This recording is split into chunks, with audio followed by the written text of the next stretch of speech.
मैंने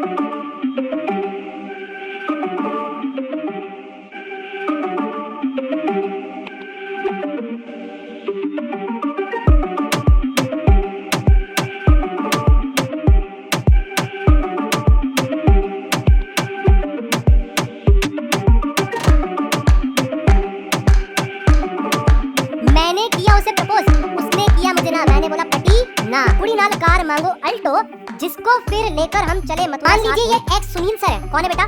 this x is Sunil sir. कौन है बेटा? ये आपके सुनील सर है।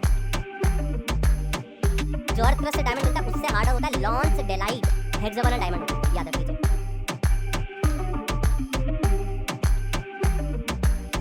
Hello my dear inquisitive kids and welcome to India's largest and most impactful live online tutoring platform that is Physics Wala. So मेरे प्यारे बच्चों, लास्ट लेक्चर में हमने सिंथेटिक फाइबर्स एंड प्लास्टिक्स को एक शॉट में पूरा कवर कर दिया था एनसीईआरटी और उसके कई गुना ऊपर लेवल पे, है ना। आप लोगों को बहुत मजा आया, बहुत डिफरेंट तरीके के क्वेश्चंस आप लोगों ने सॉल्व करे। तो आज के इस लेक्चर में भी हम लोग materials, metals and non metals को एक शॉट में पूरा का पूरा खत्म कर देंगे प्यारे बच्चों, ठीक है।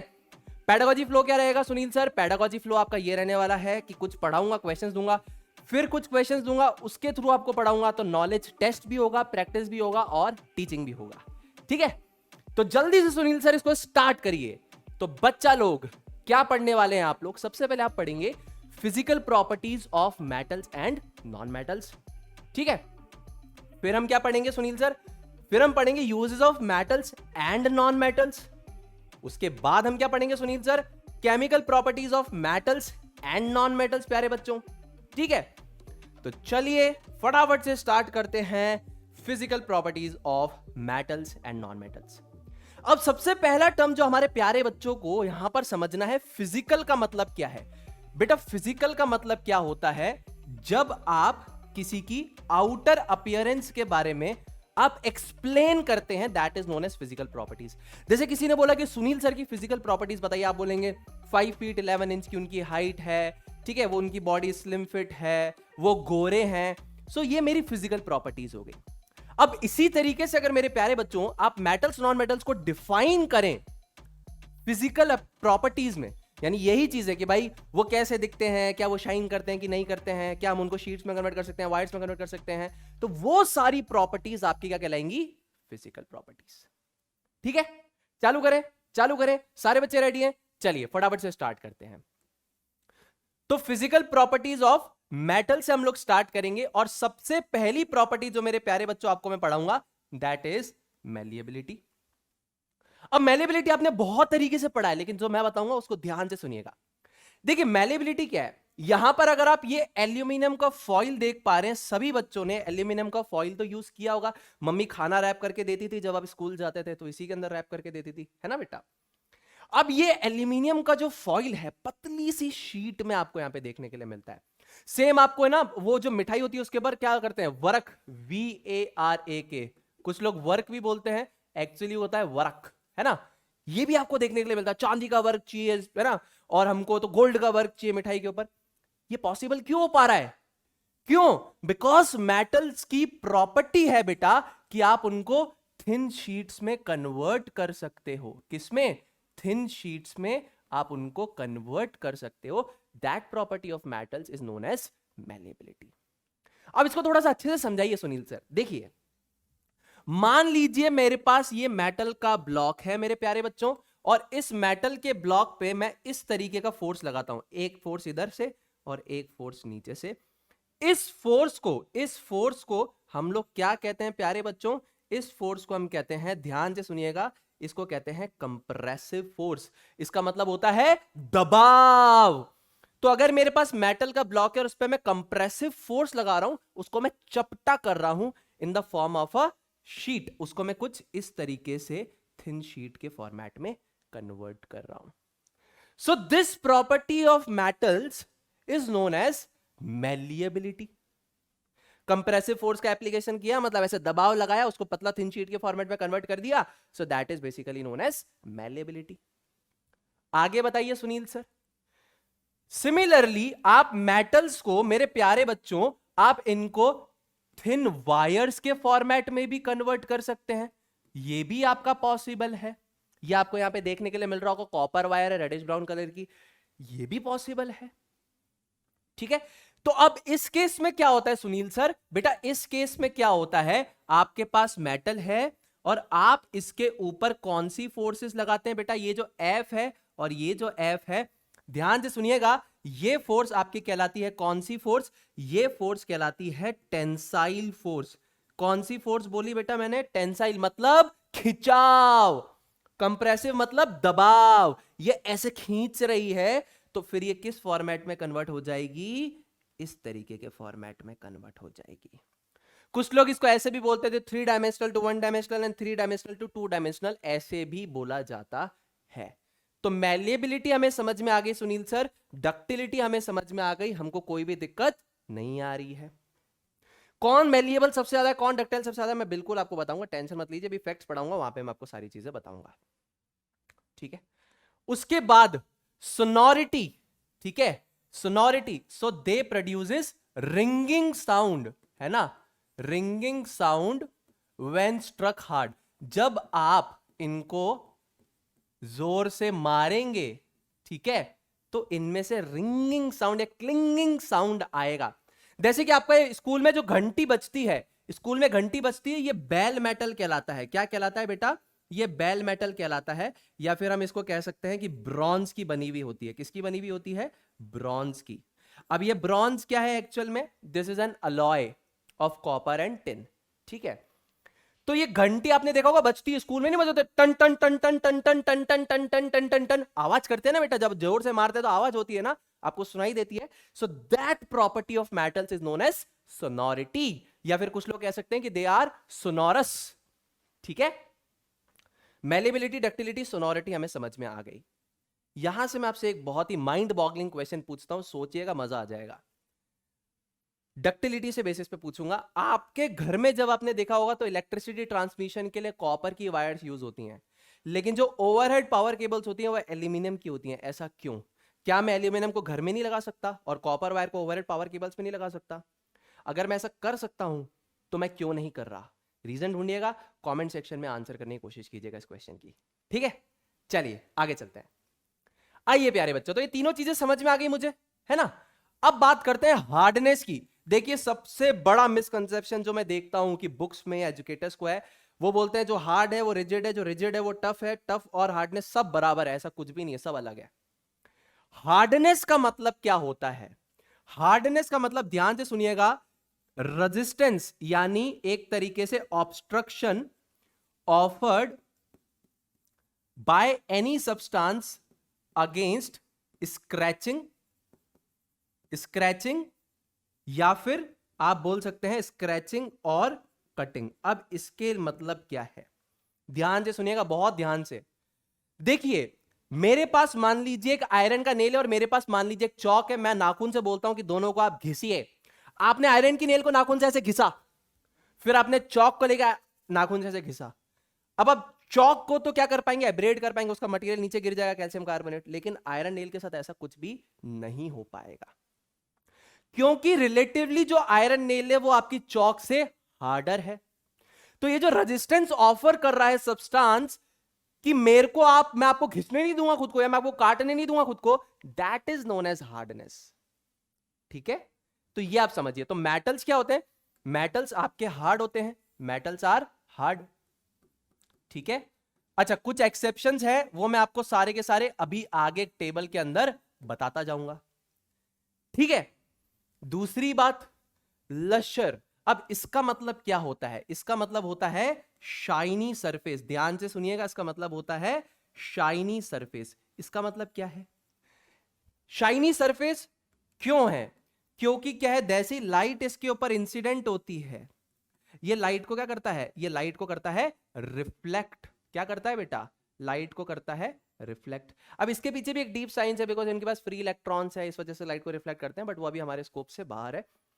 तो शाइनी सरफेस, ये शाइनी सरफेस क्यों है? बिकॉज दे रिफ्लेक्ट लाइट, या मैं कह सकता हूं यहां पर इसको थोड़ा सा अच्छे से लिख देते हैं, because of the reflection of light.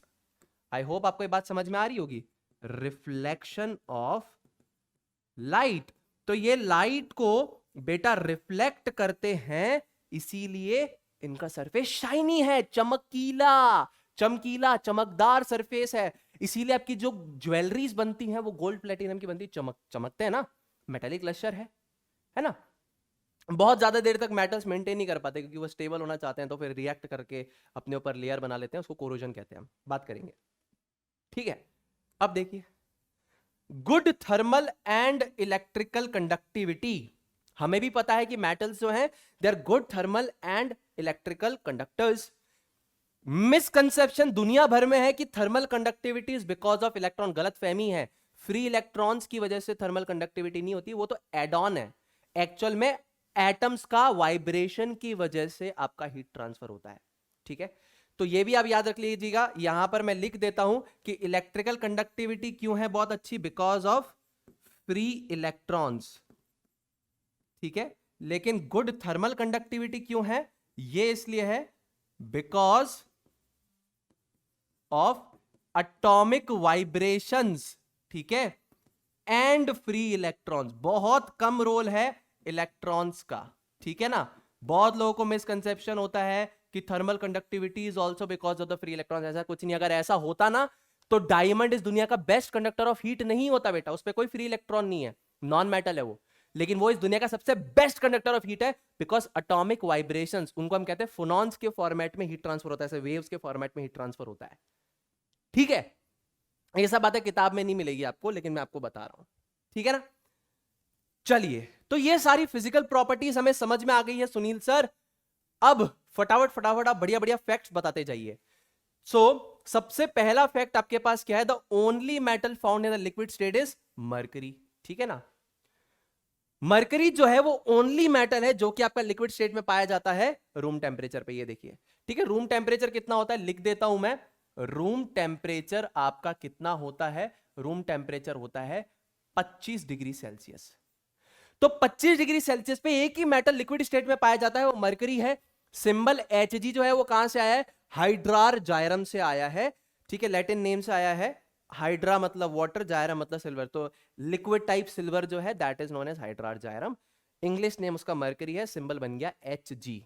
ये कैसे आते हैं सिंबल्स, ये भी क्लास 9th में मैं आपको पढ़ाऊंगा। इनके पीछे लॉजिक है, रटना नहीं है इनको, लॉजिक है। चलिए, उसके बाद बहुत लोगों को मिसकंसेप्शन होता है कि रूम टेम्परेचर पे गैलियम और सीजियम भी जो है सुनील सर वो लिक्विड स्टेट में होते हैं। बेटा गलत फहमी है, ध्यान से सुनिएगा मेरी बात को, सारे प्यारे बच्चे दिल के सच्चे ध्यान से सुनेंगे।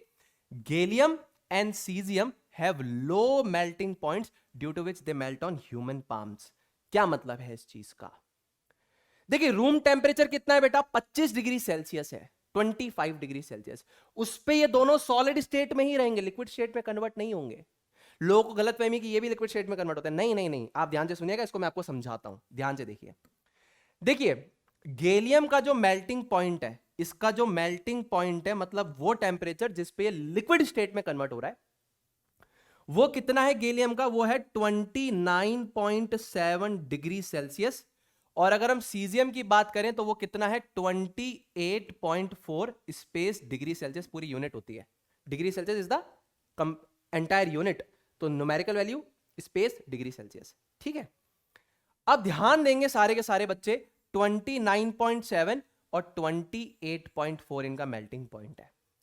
25 डिग्री सेल्सियस पे थोड़ी मेल्ट करेगा, ये तो सॉलिड स्टेट में रहेगा, ये भी सॉलिड स्टेट में रहेगा। ये हाथ पे मेल्ट हो सकता है, ये बिल्कुल सही बात है, लेकिन रूम टेम्परेचर पे लिक्विड स्टेट में नहीं मिलेगा, ये आपको बात पता होनी चाहिए। ठीक है, तो सर हाथ पे कैसे मेल्ट करता है, ये देखिए, ये आपका हाथ है, ठीक है ना। चलिए बहुत बढ़िया सुनील सर, ये तो आपने हाथ बहुत ही बेहतरीन बना दिया। अब ये जो हाथ है, आपका नॉर्मल बॉडी टेम्परेचर कितना होता है, सब बच्चे बताएंगे। बॉडी टेम्परेचर कितना होता है प्यारे बच्चों, वो होता है 37 डिग्री सेल्सियस। ये आपके हाथ का टेम्परेचर है। इस भाई को कितनी हीट चाहिए, 28.4, और इस भाई को चाहिए 29.7। आपने जैसे ही इसको हाथ पे रखा तो हीट ट्रांसफर नहीं होगा क्या आपकी हाथ से इसके ऊपर, high temperature to low temperature heat transfer होता है ना। इसको तो 28.4 चाहिए और इसको 29.7 चाहिए, तो हाथ पे रखा और ये क्या है, मेल्ट हो जाएगा। ठीक है, तो रूम टेम्परेचर पे कोई पूछता है 25 डिग्री सेल्सियस पे, तो एक ही मेटल है लिक्विड स्टेट में, मरकरी, लेकिन हाथ में मेल्ट होने वाले मेटल्स कौन से? गैलियम और सीजियम।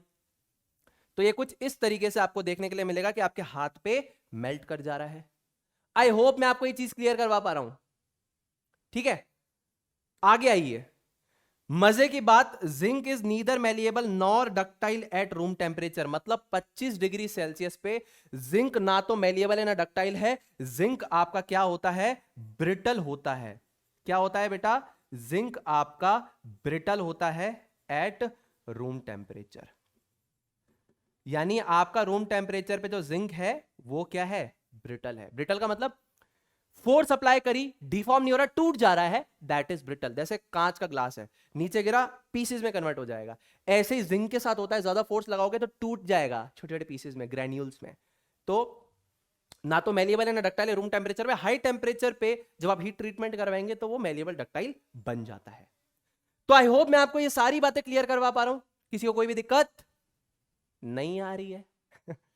चलिए आगे चलते हैं, ठीक है।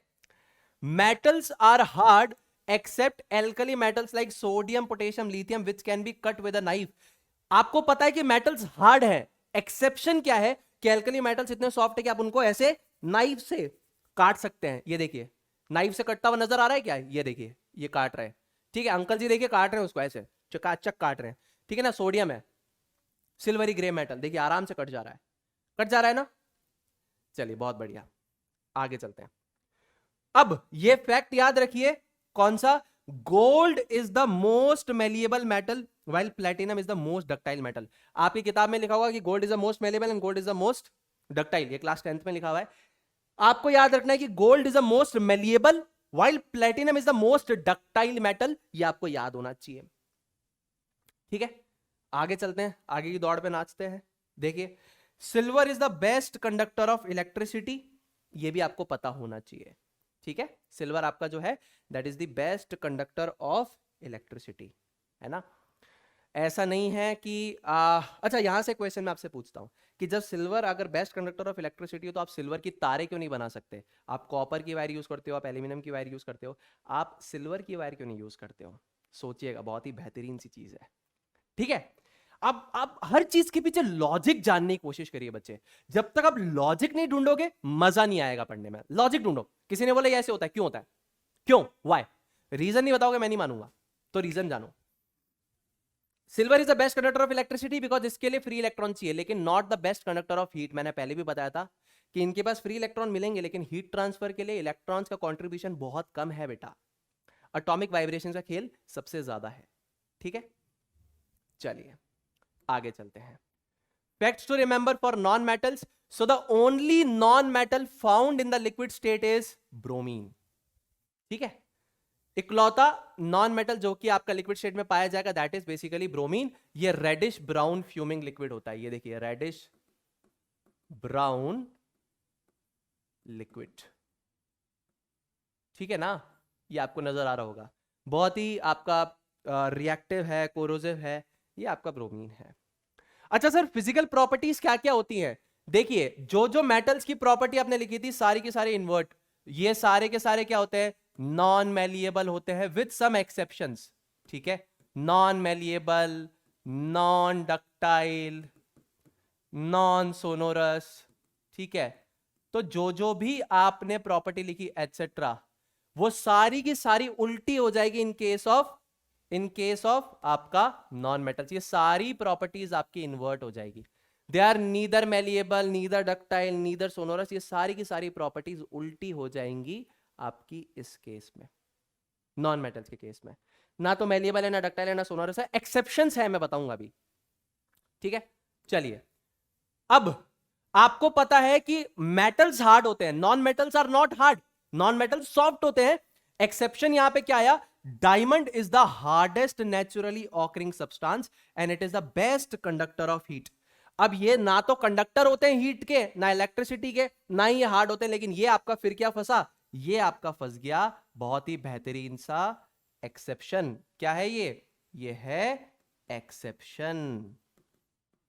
समझ में आ गई बात? ठीक है। हार्डेस्ट नेचुरली ऑकरिंग सब्सटेंस जो अर्थ क्रस्ट से मिल रहा है that is basically diamond. Synthetic भी है, वुड्स बोरोन नाइट्राइड है, वो इससे हार्डेस्ट है। अब डायमंड में भी जो ब्लैक डायमंड है दैट इज कार्बोनाट, वो सबसे हार्डेस्ट है। और एक जो आपका मेटियोराइट जब गिरते हैं तो हेक्सागोनल डायमंड बनता है। क्या बनता है? Hexagonal diamond. जैसे कि मेटियोर अंदर घुसा, अब वो अगर एटमॉस्फेयर में सरवाइव करते हुए किसी सरफेस पे गिरता है तो उसको मेटियोराइट कहते हैं। मान लीजिए अर्थ के एटमॉस्फेयर में घुसा, सरवाइव कर दिया और सीधा के जमीन पे गिरा तो उसको बोलेंगे मेटियोराइट। अब वो इतनी स्पीड से गिरता है कि उस हाई हीट टेम्परेचर और प्रेशर की वजह से ग्रेफाइट डायमंड बन जाता है। उस डायमंड को कहते हैं लॉन्सडेलाइट। वो इससे भी हार्डर है। जो अर्थ क्रस्ट से डायमंड मिलता है उससे हार्डर होता है लॉन्सडेलाइट, हेक्सागोनल डायमंड होता है, याद रख लीजिए। ठीक है, उसके बाद बात करेंगे हम किस चीज की? Graphite and iodine are lustrous. ये नॉन मेटल्स हैं जो कि आपके क्या है? लस्ट्रस हैं। ग्रेफाइट और डायमंड क्या है बेटा? कार्बन की ही एलोट्रोप्स हैं। एलोट्रोप्स आपको क्लास 10th में पढ़ाए जाएंगे। ये दोनों आप याद रखिए, diamond and graphite are the forms of different forms of carbon. अभी ऐसे याद रखिए। तो लस्ट्रस ये देखिए कुछ इस तरीके से होंगे, शाइनी सरफेस। शाइनी सरफेस, इसको मैं अच्छे से लिख देता हूं यहां पे आपके लिए। शाइनी सरफेस, इन दोनों का जो सरफेस होगा दैट इज शाइनी। ये शाइनी सरफेस है इसका और इसका। ठीक है, ग्रेफाइट के केस में तो फिर से फ्री इलेक्ट्रॉन्स हैं, इसीलिए वो शाइनी सरफेस है ना। आयोडीन के केस में क्रिस्टल लाइक स्ट्रक्चर होता है, इसलिए शाइनी सरफेस होता है। आपको इतना अभी याद रखने की जरूरत नहीं, आपको सिर्फ ये बेसिक फैक्ट्स पता होने चाहिए। लॉजिक आपको धीरे धीरे जब आप स्ट्रक्चर्स को पढ़ेंगे समझ में अपने आप आएगा। 10th में मैं इनका लॉजिक आपको दूंगा, है ना बेटा। So graphite is a good conductor of electricity, क्योंकि ग्रेफाइट के पास क्या है? फ्री इलेक्ट्रॉन है। मैंने अभी बताया ग्रेफाइट के पास क्या है? फ्री इलेक्ट्रॉन है, इसीलिए वो इलेक्ट्रिसिटी कंडक्ट करता है। तो मैं आपको पढ़ाऊंगा ग्रेफीन्स के बारे में, बताऊंगा कार्बन की बॉन्डिंग के बारे में बताऊंगा, आपको अच्छे से समझ में आ जाएगा। ठीक है बेटा। ये अगेन ये भी क्या हो गया बेटा? ये सारे के सारे क्या है? एक्सेप्शन की कैटेगरी में होल्ड करवाओगे आप। ये भी एक्सेप्शन, ये भी एक्सेप्शन की कैटेगरी में होल्ड होंगे, because non metals are not the good conductor of electricity. Graphite है, they are not lustrous but graphite and iodine lustrous है। They are not hard but diamond hard है। They are not the good conductor of heat but diamond है। तो ये सारे exceptions भी आपको याद होने चाहिए। ठीक है, चलिए आगे चलते हैं। Let's practice. बेटा मैं कोशिश कर रहा हूं कि मैं हर एक चीज कवर करूं और बहुत एक्स्ट्रा पढ़ाऊं। आई होप आपको यहां तक सारी चीज अच्छे से समझ में आ रही है। अब मैं आपको एक क्वेश्चन देता हूं, क्या प्रोसेस रहेगा? मैं आपको क्वेश्चन दूंगा, आप स्क्रीन को पॉज करेंगे, आंसर करेंगे और फिर मैं एक्सप्लेन करूंगा। ठीक है, मैं रुकूंगा नहीं वरना वीडियो लेंथ आपका बड़ा हो जाएगा। तो ये क्वेश्चन आप लोगों की स्क्रीन के ऊपर है, आप लोग स्क्रीन को पॉज कीजिए और आंसर जानने की कोशिश कीजिए। ठीक है, अब देखिए बेटा, क्वेश्चन कह रहा है aluminium is used for making cooking utensils. हमें पता है यूटेंसिल्स बनाने के काम में आता है, जो कुकिंग यूटेंसिल्स होते हैं उसके लिए। Which one of the following properties of aluminium responsible for the same. अब आप सोचो कि अगर आप कोई बर्तन ले रहे हो तो आपको क्या प्रॉपर्टी उसके अंदर देखनी है। अगर आपको कोई बर्तन लेना है, मान लो कि मेरे को एक कुकर लेना है, ठीक है, ये मेरे को एक ऐसा मान लो कि एक कुकर लेना है, ठीक है, ये कुकर लेना है, तो मैं उसके अंदर क्या प्रॉपर्टी ढूंढ रहा हूं कि यार मैं इसको नीचे से ऐसे गर्म कर रहा हूं, है ना, मैं इसको हीट दे रहा हूं और ये मेरा यूटेंसिल है। अब तुम खुद सोचो कि तुम उसमें क्या प्रॉपर्टी ढूंढ रहे होगे। पहली प्रॉपर्टी, गुड थर्मल कंडक्टिविटी होनी चाहिए, बिल्कुल होनी चाहिए भाई। अगर अच्छा कंडक्टर होगा तो ये हीट को ट्रांसफर करेगा बढ़िया तरीके से, और अगर वो हीट को ट्रांसफर करेगा तो खाने को जल्दी पकाएगा ना। तो good thermal conductivity is a correct option. दूसरा ऑप्शन, गुड इलेक्ट्रिकल कंडक्टिविटी। देखो aluminium is a good conductor of electricity, but क्या तुमको कुकिंग यूटेंसिल में ये प्रॉपर्टी चाहिए क्या? तुमको बर्तन को थोड़ी इलेक्ट्रिक सर्किट में लगाना है कि भैया ये सर्किट है, इसमें बर्तन लगाएंगे फिर बल्ब जलाएंगे, ऐसा तो नहीं करोगे। करोगे क्या? कोई करेगा क्या ये कि घर के अंदर इस बर्तन को ना इलेक्ट्रिक सर्किट में लगा के फिर बोले मैं जलाऊंगा मस्त? कुछ नहीं करोगे ना। तो इस प्रॉपर्टी की नॉट रिक्वायर्ड हियर, ठीक है, नॉट रिक्वायर्ड हियर, तो इसकी यहां पर जरूरत नहीं है। डक्टिलिटी की, देखो एल्यूमिनियम डक्टाइल है, मानता हूं मैं डक्टाइल है, क्या इसकी जरूरत है यहां पे? Not required. यहां पर भी नहीं चाहिए भाई। तुमको बर्तन की तार थोड़ी बनानी है कि बोले कि सुनील सर हम तो बर्तन लेके आए हैं, अब बढ़िया से उसकी मस्त सी तार बनाएंगे। क्या जरूरत है क्या तार बनाने की? Not required here. ये भी यहां पे नहीं चाहिए, ये भी यहां पर नहीं चाहिए।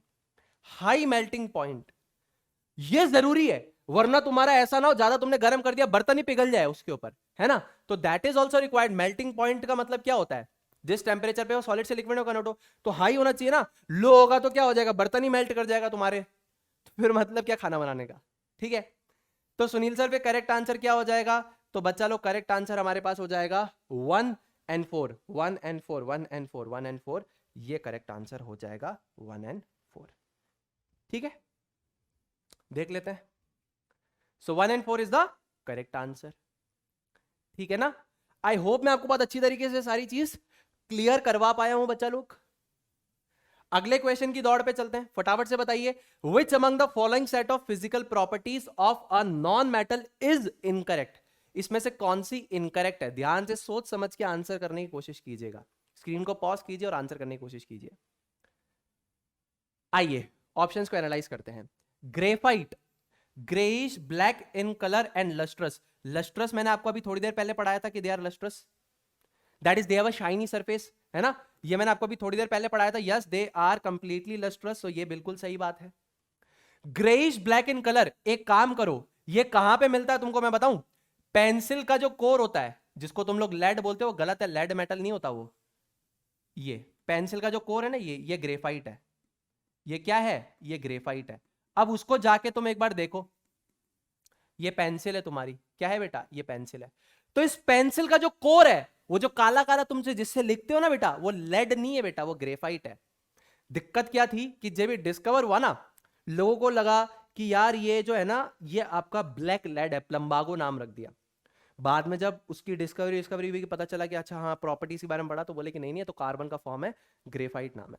लेकिन उस नाम का आज भी एंड्योरेंस है, इसलिए लोग बोलते हैं पेंसिल लेड। वो गलत है, ये ग्रेफाइट होता है। अब तुम जाके देखोगे तो ग्रेइश ब्लैक इन कलर होगा और लस्ट्रस होगा, चमकीला होता है ना?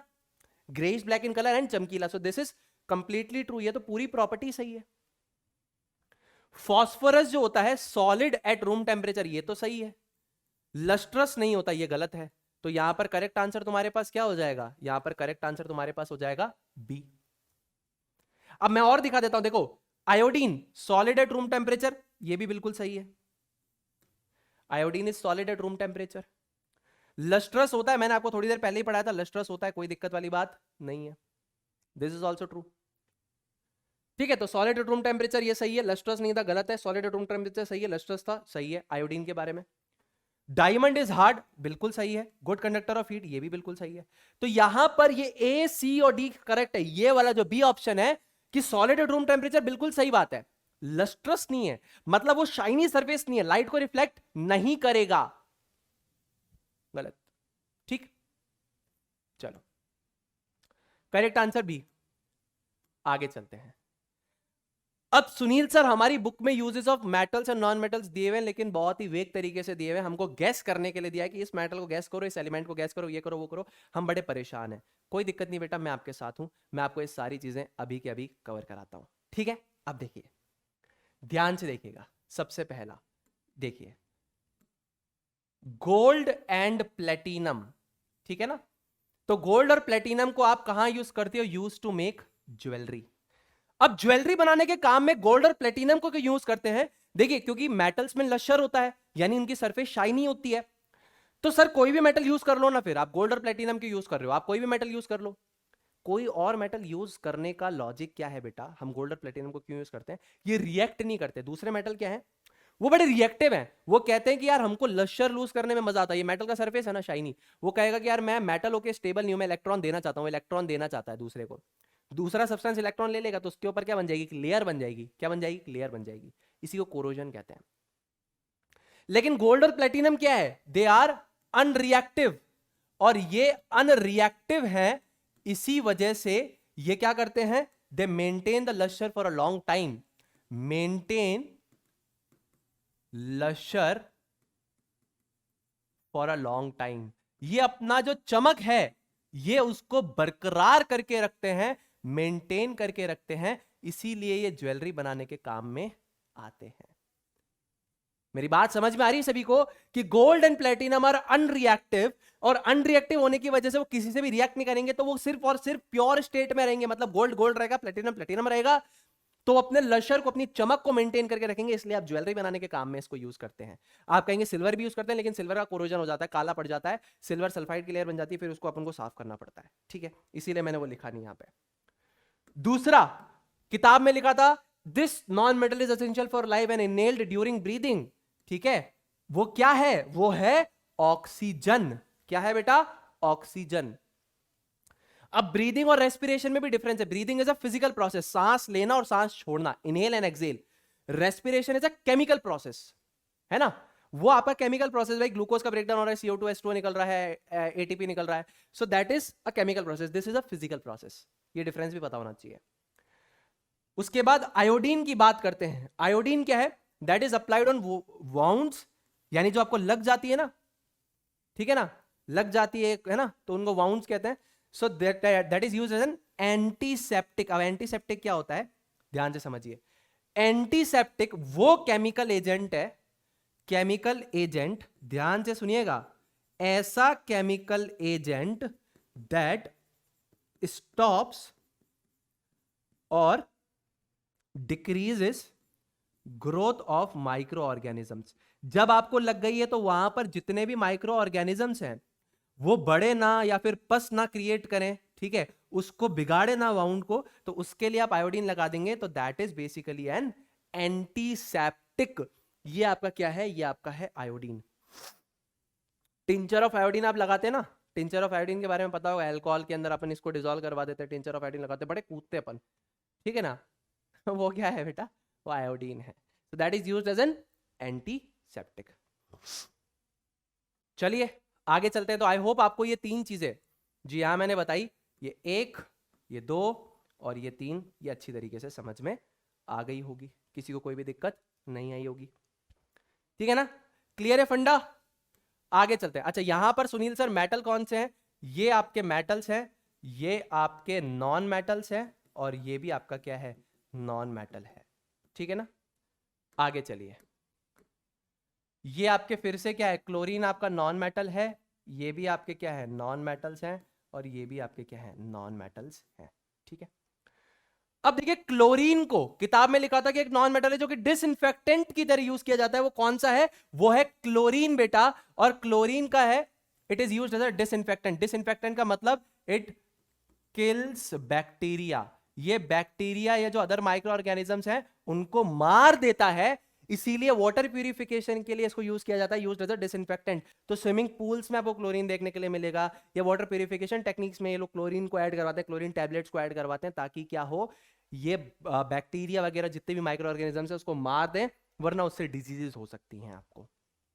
दूसरी बात, सल्फर एंड फॉस्फोरस। फॉस्फोरस में भी रेड फॉस्फोरस होता है जो आपका फायर क्रैकर्स बनाने के काम में आता है। रेड फॉस्फोरस, व्हाइट फॉस्फोरस मैं आपको कंबशन फ्लेम पे जब है ना माचिस वाला कंसेप्ट पढ़ाऊंगा बहुत डिटेल में, वहां ये बताऊंगा, बहुत मजा आएगा आप लोगों को कि रेड फॉस्फोरस क्यों लाया गया, व्हाइट फॉस्फोरस क्यों रिप्लेस किया गया, बहुत इंटरेस्टिंग स्टोरी है। Nitrogen and phosphorus, NPK fertilizers के बारे में अगर आपने बात की हो, फर्टिलाइजर्स कौन से? NPK, nitrogen phosphorus potassium based जो फर्टिलाइजर्स होते हैं उनके अंदर आपका nitrogen and phosphorus non metals present होते हैं। तो सुनील सर क्लोरीन हमें समझ में आ गया, used as an disinfectant. Sulphur and phosphorus are used to make fire crackers, nitrogen and phosphorus are used in fertilizers. NCERT का आपने सब कुछ कवर कर लिया। और मजे की बात, आपको दिखेगा नीचे दो लड़का लड़की है, वो बूजू जो है और वो लड़की एक और है, वो कुछ बोलते हैं, दो मेटल्स के बारे में बात कर रहे होते हैं एक्चुअली में कि कौन सा कहां प्रेजेंट है। तो ध्यान से देखिए कौन सा कहां प्रेजेंट है। हीमोग्लोबिन और मायोग्लोबिन में आपका मेटल प्रेजेंट होता है, दैट इज आयरन। अब ये हीमोग्लोबिन और मायोग्लोबिन क्या है? These are oxygen carriers. ये आपके क्या हैं? ये आपके एक्चुअली में, मैं यहां पे डिटेल में लिख देता हूं, अच्छे से आपको समझ में आ जाएगा। आयरन बेस्ड प्रोटीन्स हैं। क्या है बेटा? Iron based proteins. ये क्या है Sunil sir? Iron based proteins जो आपके क्या करते हैं? Carry oxygen. अब ये मैं आपको डिटेल में पढ़ा सकता हूं, लेकिन अभी इसकी इतनी जरूरत हमारे को है नहीं।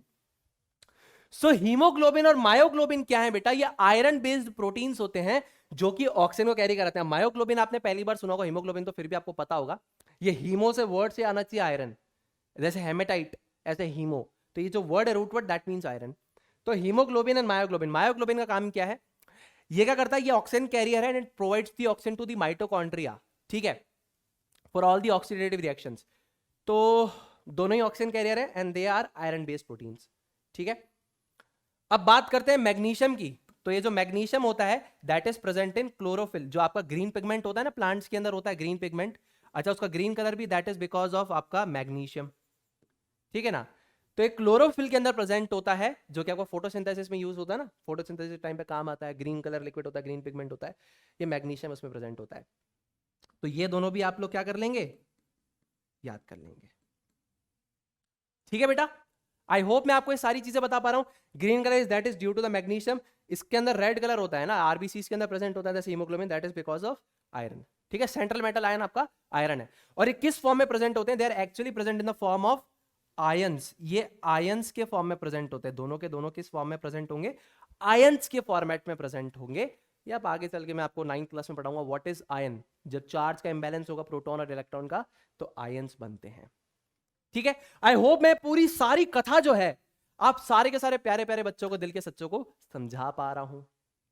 तो जब भी आप पढ़ रहे हैं तो अब आप वीडियो को थोड़ा सा पॉज कीजिए, थोड़ा पानी वानी पीजिए, थोड़ा स्नैक्स लीजिए, ताकि आपके माइंड को थोड़ा सा रिलैक्स भी हो, थोड़ा फ्लूइड मीडियम बढ़े, ताकि आप अच्छे से पढ़ सकें बच्चे, है ना। चलिए आगे चलते हैं। आई होप ये सभी को समझ में आ गया। अब देखिए, chemical properties of metals and non metals के बारे में बात करेंगे क्वेश्चंस के थ्रू।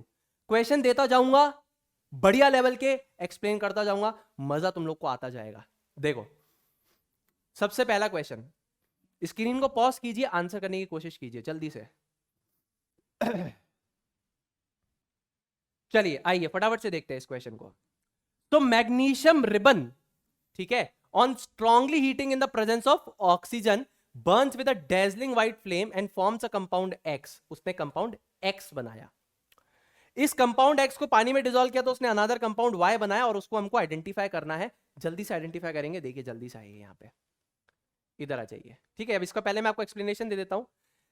देखिए, जब भी आपका मेटल ऑक्सीजन से रिएक्ट करेगा तो क्या बनाएगा बेटा, बनाएगा मेटल का ऑक्साइड। क्या बनाएगा बेटा, बनाएगा मेटल का ऑक्साइड। अब देखिए, सबसे पहले बात करते हैं कि एट रूम टेम्परेचर क्या होगा। मैं आपको बहुत डिटेल में पढ़ाऊंगा ये चीज, ध्यान से देखिएगा।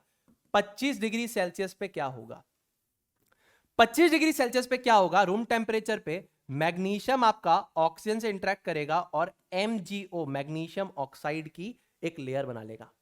ये रूम टेम्परेचर पे हो रहा है, अभी आपने हीट नहीं किया उसको, अभी ये रूम टेम्परेचर पे हो रहा है। ये व्हाइट कलर की लेयर होती है किसकी, मैग्नीशियम ऑक्साइड की। ये नॉर्मल रूम टेम्परेचर पे हो रहा है। क्या हुआ कि आपने मैग्नीशियम रिबन को रखा, बहुत रिएक्टिव होती है, ऑक्सीजन एयर में प्रेजेंट है, रिएक्ट करके फटाफट से क्या बना लेगी, मैग्नीशियम ऑक्साइड बना लेगा। अब व्हाइट कलर का होता है, इसीलिए आपको कहते हैं कि मैग्नीशियम रिबन को जलाने से पहले, ये मैग्नीशियम का जो रिबन है, इसको आप लोग जलाने से पहले क्या करेंगे, इसके ऊपर से इस लेयर को हटाएंगे। ये मैग्नीशियम ऑक्साइड का लेयर है जो इसके ऊपर प्रेजेंट है। ये तो हो गया क्या, ये तो हो गया आपके पास मैग्नीशियम, और ये उसके पास क्या हो गई, ये हो गई MgO की लेयर। तो आप क्या करेंगे, आप सैंड पेपर से रिमूव करेंगे इसको। क्या करेंगे आप, सैंड पेपर से क्या करेंगे, रिमूव MgO।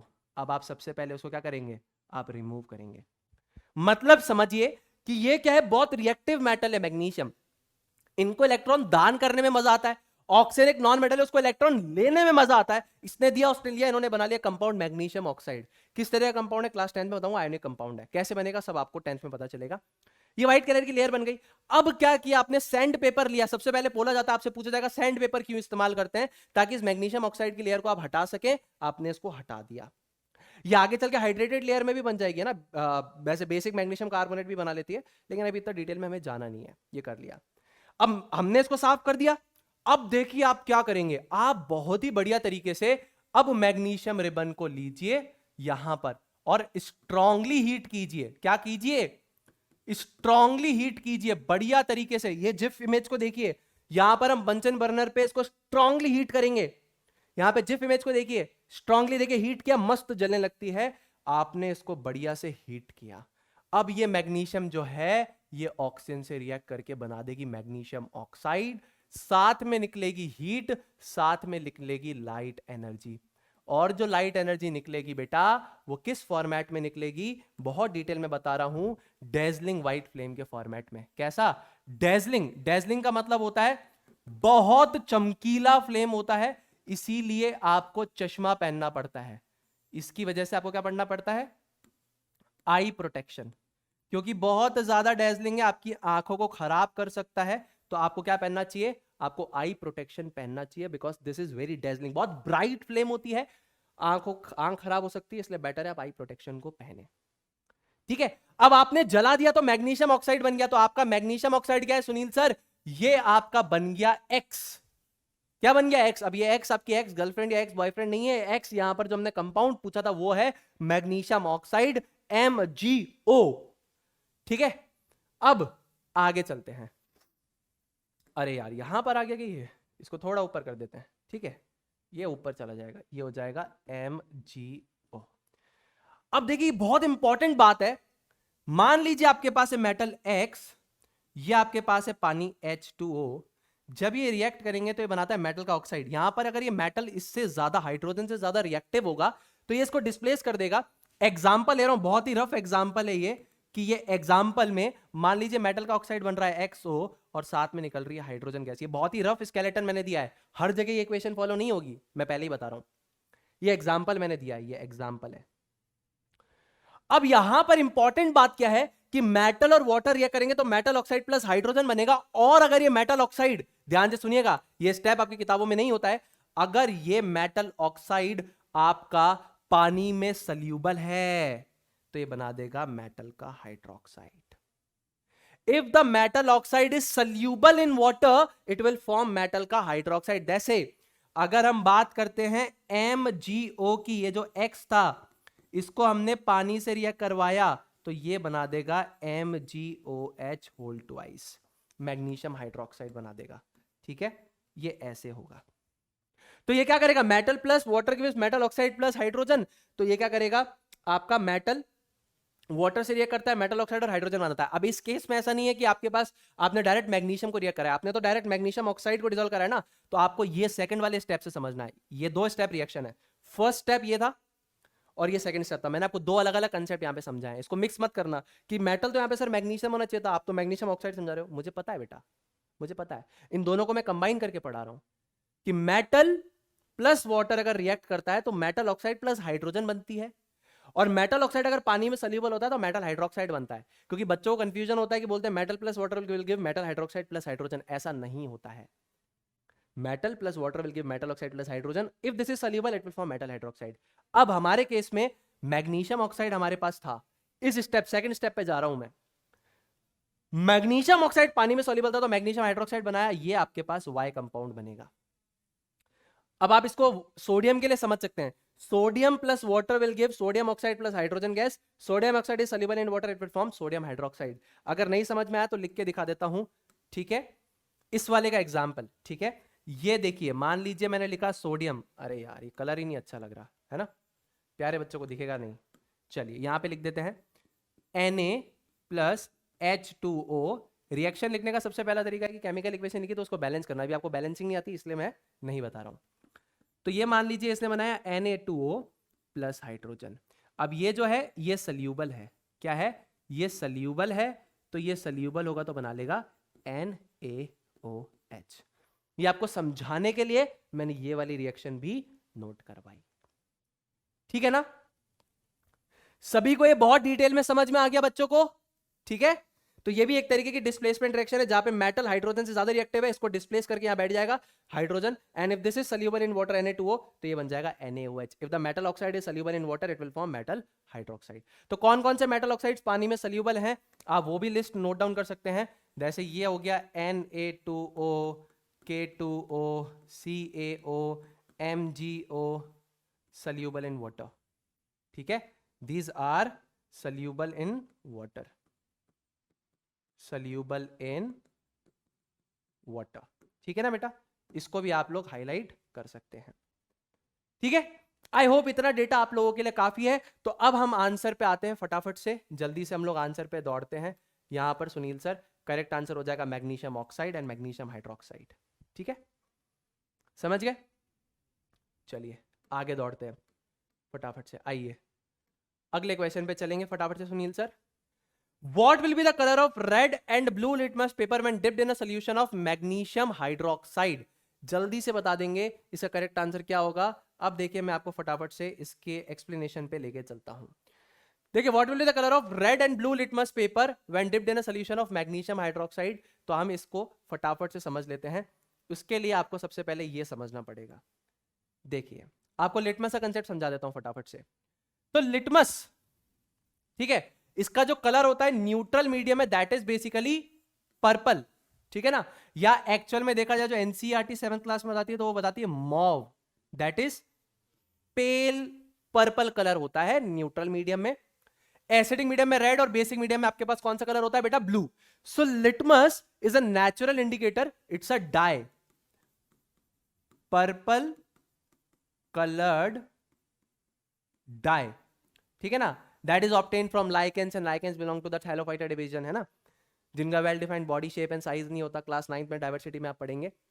तो नेचुरल इंडिकेटर है, नेचर से ऑब्टेन हो रहा है, कलर चेंज करता है। उसके बाद colour in the neutral medium purple, colour in the acidic medium red and colour in the basic medium blue. ध्यान से सुनिएगा। अब आप क्या करेंगे, आप एक पेपर को लीजिए, एक पेपर को लीजिए और उसको डिप करवाइए इसमें, इसमें और इसमें। ध्यान से सुनिएगा, मैं क्या कर रहा हूं, आप एक पेपर को लीजिए, उसको डिप करवाइए किसमें? आपका पर्पल वाला सॉल्यूशन, रेड वाला और ब्लू वाला सॉल्यूशन, एंड देन उसके बाद आप उसको ड्राई करवाइए। क्या करवाइए? ड्राई करवाइए। तो आपको क्या मिलेगा? आपको purple, red and blue litmus paper मिलेगा। मैंने क्या बोला? आई होप आपको समझ में आया होगा। आप क्या कीजिए, आप लिटमस के अंदर अगर एसिडिक कैरेक्टर बढ़ाते हैं तो वो रेड हो जाता है, बेसिक कैरेक्टर बढ़ाते हैं तो ब्लू हो जाता है। रेड लिटमस आ गया, ब्लू लिटमस आ गया, न्यूट्रल आ गया। एक पेपर को डिप कीजिए, सूखने रख दीजिए, एक पेपर को इसमें डिप कीजिए, सूखने रख दीजिए, एक पेपर को इसमें डिप कर दीजिए, सूखने रख दीजिए। ये बन जाएगा पर्पल लिटमस पेपर, ये बन जाएगा रेड लिटमस पेपर, ये बन जाएगा ब्लू लिटमस पेपर। ये आपको पता होना चाहिए, ठीक है। अब उसके बाद मेरे प्यारे बच्चों, यहां पर इंपॉर्टेंट बात जो आपको समझनी है, इंडिकेटर कंसेप्ट आपने सुनील सर क्लियर कर दिया, लिटमस हमको समझ में आ गया, कोई दिक्कत वाली बात नहीं है कि न्यूट्रल मीडियम में पर्पल रहेगा, एसिडिक में रेड और बेसिक में ब्लू रहेगा, और ये तीनों लिटमस पेपर हमें समझ में आ गया, कोई दिक्कत नहीं है।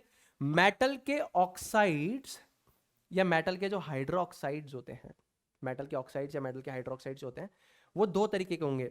ईदर दे आर एम्फोटेरिक और ईदर दे आर बेसिक। एम्फ का मतलब होता है क्या? एम्फ का मतलब होता है बोथ। इसका मतलब क्या हुआ कि they can be acidic as well और they can be basic as well. क्या मतलब कि भाई अगर एसिड आ गया तो बेस बन जाएंगे और बेस आ गया तो एसिड की तरह रिएक्ट करेंगे, दैट इज एम्फोटेरिक। तो मेटेलिक ऑक्साइड्स या हाइड्रोक्साइड्स जो होते हैं, they can act as amphoteric और they can be completely basic.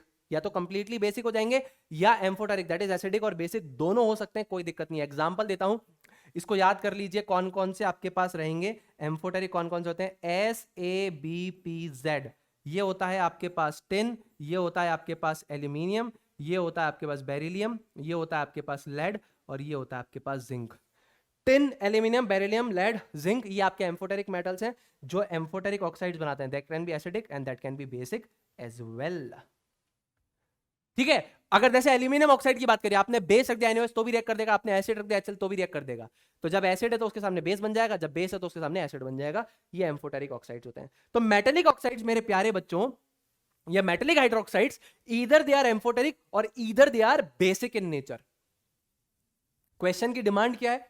Question की डिमांड थी हमारे पास मैग्नीशियम हाइड्रोक्साइड को, किसको? मैग्नीशियम हाइड्रोक्साइड की बात हो रही थी ना, तो मैग्नीशियम हाइड्रोक्साइड में डिप करा तो वो तो क्या है?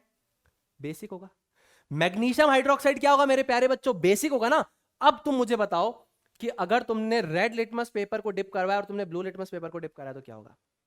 देखो, रेड लिटमस पेपर को डिप कराओगे तो रेड लिटमस पेपर में एसिडिक मीडियम ज्यादा है, तो वो तो ब्लू हो जाएगा क्योंकि ये बेसिक सब्सटेंस है। और इसी बेसिक सब्सटेंस में अगर तुम ब्लू लिटमस पेपर डालोगे तो कुछ होगा, क्योंकि वो तो पहले ही बेसिक है ना, कोई चेंज ही नहीं आएगा। भाई अगर बेसिक चीज है और तुम्हारा जो इंडिकेटर है उसमें बेसिक कैरेक्टर ज्यादा है, तुम डालोगे तो कुछ होगा क्या? ब्लू वाले में बेसिक कैरेक्टर ज्यादा है, रेड वाले में एसिडिक कैरेक्टर ज्यादा है। तुम उसको रेड वाले को डालोगे तो वो बेस से इंटरेक्ट करेगा तो बोलेगा हाँ भाई मैं नीला हो जाता हूं। पहले ही जो नीला उसको क्या नीला करोगे भाई? कोई चेंज आएगा क्या? नहीं आएगा सुनील सर। तो आ गया मजा, बस आ जाओ इधर फटाफट से। तो क्या है इसका करेक्ट आंसर? ध्यान से देखेंगे, red litmus paper blue, blue litmus paper no change. Correct answer C हो जाएगा, ठीक है ना। आई होप मैं आपको ये बात समझा पाया हूं। मैग्नीशियम हाइड्रोक्साइड के सॉल्यूशन में डिप कराना था जो कि बेसिक है। रेड लिटमस पेपर का एसिडिक कैरेक्टर ज्यादा है तो उसको ब्लू कर देगा। ब्लू में तो पहले ही बेसिक कैरेक्टर है तो क्यों ही आएगा, क्योंकि ये तो बेसिक सब्सटेंस है। तो आई होप आपको ये बात बहुत डिटेल में अच्छे से समझ में आ गई है कि एम्फोटेरिक होते हैं या फिर बेसिक होते हैं। ठीक है, अब चलिए आगे चलते हैं, आगे की दौड़ पे चलते हैं फटाफट से। Which among the following non metal shows spontaneous combustion? Screen को पॉज कीजिए, आंसर करने की कोशिश कीजिए। देखिए, अब सबसे पहले समझिए स्पॉन्टेनियस कंबशन क्या होता है। देखिए, कंबशन में भी टाइप्स है, जैसे रैपिड हो सकता है, एक्सप्लोसिव हो सकता है, स्पॉन्टेनियस हो सकता है।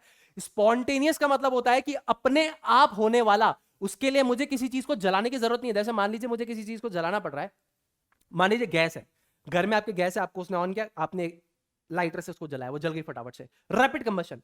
अपने आप नहीं जल रही, हमने सोर्स लगाया पर जल्दी से जल गई, इंस्टेंटली जल गई, rapid combustion.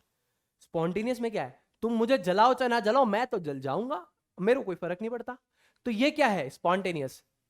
No ignition source required. कहने का मतलब है कि इस भाई को कोई भी इग्निशन का सोर्स नहीं चाहिए, ये अपने आप जलता है।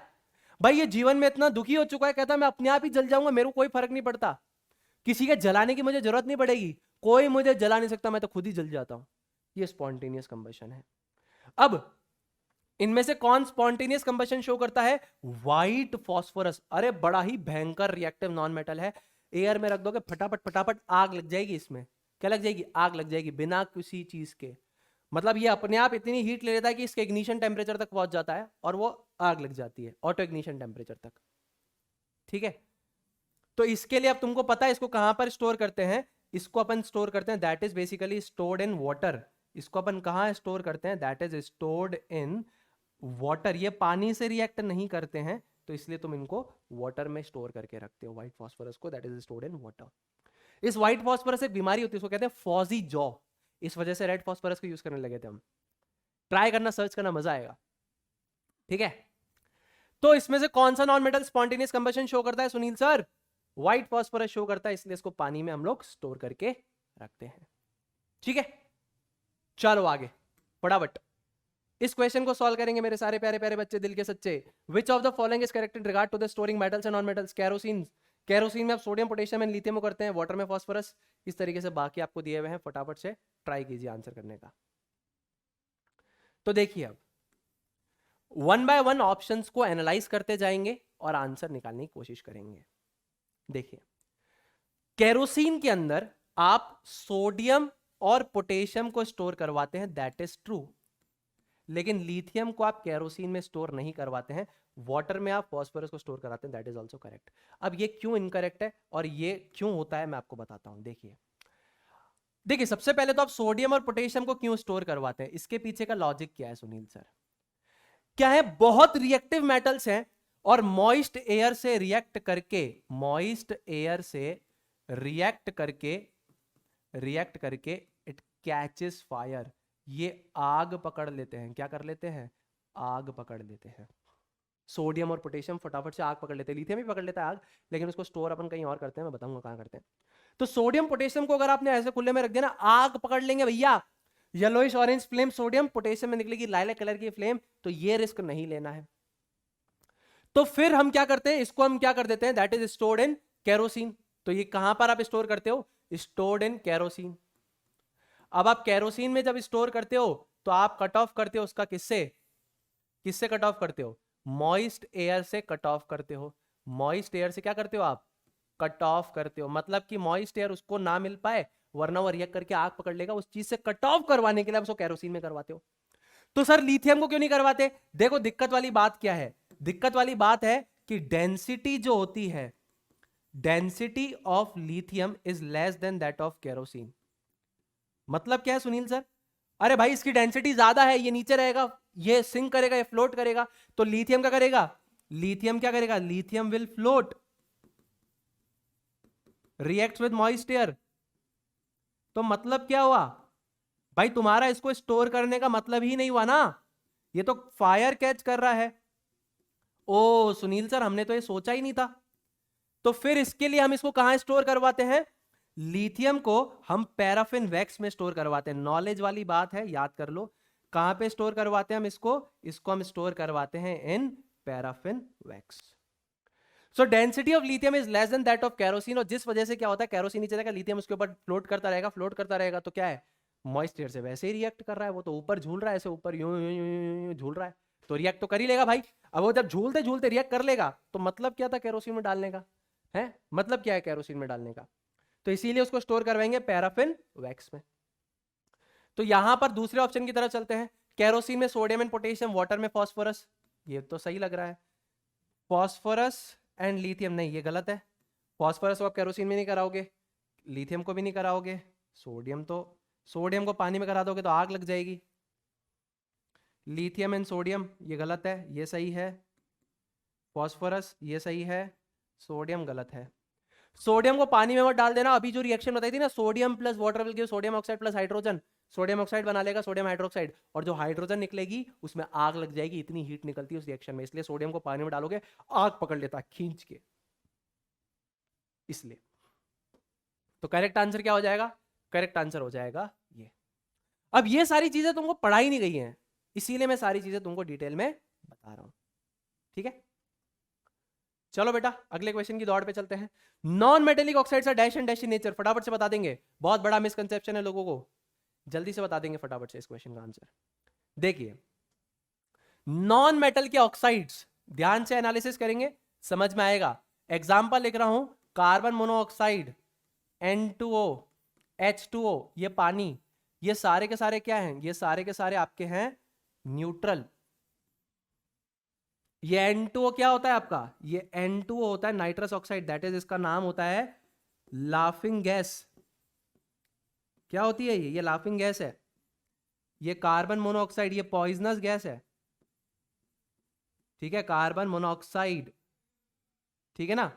इसको हम क्या कहते हैं, अनदर नेम क्या है इसका, केमिकल नाइट्रस ऑक्साइड, ठीक है। तो ये सारी के सारे आपके कैसे ऑक्साइड्स है बेटा, न्यूट्रल ऑक्साइड्स है, पानी, ये पानी। अब अगर दूसरी कैटेगरी की बात की जाए, तो जैसे अगर मैं बोलता हूं कि CO2, मैं बोलता हूं NO2, मैं बोलता हूं SO2, ये सारे के सारे मेरे क्या हैं, ये सारे के सारे मेरे एसिडिक ऑक्साइड्स हैं। एसिडिक ऑक्साइड इसलिए क्योंकि पानी में डिसॉल्व करेंगे तो एसिड बना देंगे, that's why they are known as acidic oxides, या केमिस्ट्री की भाषा में इनको बोलते हैं एसिड एनहाइड्राइड। मतलब क्या है, एग्जांपल लेते हैं, मान लीजिए SO2 डिसॉल्व करेगा पानी में, क्या बनाएगा, ये बना देगा H2SO3 sulphurous acid. SO2 plus H2 will give H2SO3 sulphurous acid. इसका नाम सल्फ्यूरस एसिड क्यों है, क्लास 10th में मैं नोमेनक्लेचर पढ़ाऊंगा तो वहां बताऊंगा सल्फ्यूरस ही क्यों है। SO2, अब ये SO2 क्या है, अगर इसमें से हम पानी को निकाल दें तो ये क्या बनेगा, SO2 रहेगा, तो इसको हम बोलते हैं एसिड एनहाइड्रेट। एनहाइड्रेट मतलब बिना पानी के। तो अगर H2SO3 में से वाटर को निकाल दें तो क्या बचेगा, SO2 बचेगा, तो that is known as acid anhydride. ये तो क्या बन गया, ये तो बन गया एसिड। इसमें से पानी निकाल दो तो क्या है, ये एसिड एनहाइड्रेट बच गया, तो इसको एसिड एनहाइड्रेट भी बोलते हैं। ये पानी में डिसॉल्व होता है, इसने एसिड बनाया और इसका फर्दर ऑक्सीडेशन हो जाएगा, ये फर्दर ऑक्सीडाइज हो जाएगा तो बना देगा H2SO4 सल्फ्यूरिक एसिड बना देगा, ठीक है। ये कार्बोनिक एसिड बनाता है, ये नाइट्रस और नाइट्रिक एसिड दोनों बनाता है, ये सल्फ्यूरस एसिड बनाता है जो फर्दर ऑक्सीडाइज होकर सल्फ्यूरिक एसिड बन जाता है, ये आपको पता होना चाहिए, ठीक है। So non metallic oxides are neutral as well as they can be acidic. बहुत जगह आप पढ़ोगे दे आर ओनली एसिडिक, तो बाकी ये वाली बात कहां चली गई, ये वाली बात कहां चली गई, ठीक है। तो आई होप अब आपको ये सब समझ में आ गया है कि न्यूट्रल एंड एसिडिक बोथ, ठीक है। तो देखिए करेक्ट आंसर हो जाएगा न्यूट्रल एंड एसिडिक, ठीक है। आई होप मैं आपको क्लियर करवा पा रहा हूं। चलिए अगले क्वेश्चन की दौड़ पे चलते हैं, फटाफट से जल्दी से अगले क्वेश्चन को सॉल्व करने की कोशिश करेंगे सारे के सारे प्यारे प्यारे बच्चे। Metals generally react with dilute acid to produce hydrogen gas. Which of the following metals does not react with dilute hydrochloric acid? ध्यान से कोशिश करिए आंसर करने की। चलिए आइए, इस क्वेश्चन को सॉल्व करने के लिए क्या होता है पता है, रिएक्टिविटी सीरीज को याद करने की जरूरत पड़ती है। अब मेरा जो मेथड है बेटा, पहले क्या है कि मैं 10th क्लास में भी अगर ये पढ़ाता हूं तो पहले मैं बताता हूं कि रिएक्टिविटी सीरीज आई कैसे। दिक्कत ये है कि लोग पढ़ाते हैं कि रिएक्टिविटी सीरीज याद करो और फिर आप रिएक्शंस पढ़ो, ऐसा नहीं है। रिएक्शंस को ऑब्जर्व किया गया, उस बेसिस पे रिएक्टिविटी सीरीज बनाई गई। भगवान ने थोड़ी बनाई थी रिएक्टिविटी सीरीज, इंसान ने बनाई है। तो हमने बहुत सारी रिएक्शंस को ऑब्जर्व किया और उस बेसिस पे हमने टेबल बना दी reactivity series, activity series of metals. अभी आपके केस में मैं आपको टेबल याद कराऊंगा, उस बेसिस पे क्वेश्चंस को सॉल्व करेंगे, लेकिन क्लास 10th में मैं आपको बताऊंगा टेबल बनी कैसे। ठीक है, चलिए अब देखिए, metals generally react with dilute acids, concentrated acids मत करिएगा, to produce hydrogen gas.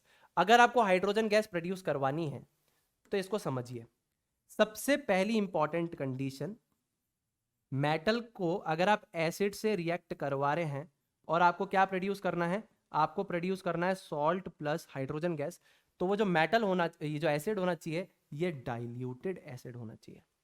Concentrated acid use करेंगे तो वो ऑक्सीडाइजिंग एजेंट बन जाएगा, इसको ऑक्सीडाइज कर देगा और खुद रिड्यूस हो जाएगा। आगे चल के आप ये चीज को समझने की कोशिश करिएगा, आएगी। तो इसलिए इंपॉर्टेंट बात है कि metal plus dilute acid will give salt plus hydrogen gas. ठीक है, अच्छा अब देखिए, इसने बोला है कि इसमें से कौन सा मेटल जो है वो रिएक्ट नहीं करेगा। अब देखिए इसमें होगा क्या, जैसे एग्जांपल ले लेता हूं, मान लीजिए मैं लेता हूं मेटल X, एसिड को ले लेता हूं मैं HY। ठीक है, बहुत बेसिक एसिड लिया है। ये जो दो एलिमेंट वाला एसिड होता है ना, जिसमें हाइड्रोजन और एक और एलिमेंट हो, इसको केमिस्ट्री की भाषा में हाइड्रा एसिड बोलते हैं मेरे प्यारे बच्चों। क्या बोलते हैं? Hydra acid. जैसे HCl होगा तो हाइड्रोजन के अलावा एक और एलिमेंट है, बाइनरी एसिड है, तो हाइड्रा एसिड कहलाएगा। ठीक है बेटा, एग्जाम्पल लेते हैं, ये मैंने लिया, तो इसने क्या बनाया, इसने बना दिया XY प्लस हाइड्रोजन गैस। इसको इस तरीके से समझिए, इसने ये बना दिया। ठीक है, तो यहां पर ऐसा क्यों हुआ आपको पता है? इस चीज का ऐसा क्यों हुआ, इसको समझिए, ये बहुत इंपॉर्टेंट बात है। मान लीजिए ये X सुनील सर है। कौन है बेटा? This X is Sunil sir. कौन है बेटा? ये आपके सुनील सर हैं। ठीक है, हाइड्रोजन क्या है? हाइड्रोजन सुनील सर का दोस्त है। और Y कौन है बेटा? Y एक सुंदर कन्या है। कौन है बेटा? सुंदर कन्या। X सुनील सर है, हाइड्रोजन आपका सुनील सर का दोस्त है, और ये सुंदर कन्या है। अब सुनील सर जो है, ये दोनों तो साथ में बैठे हैं, सुनील सर का दोस्त और उसकी ये सुंदर कन्या। अब सुनील सर एकदम से क्लास में घुसे, उन्होंने देखा, अरे ये लड़की के साथ कैसे बैठा है, सुंदर कन्या के साथ तो सुनील सर बैठेंगे। तो फिर क्या हुआ बेटा? मैं गया उसके पास, मैंने कहा भैया उठो और जाओ यहां से।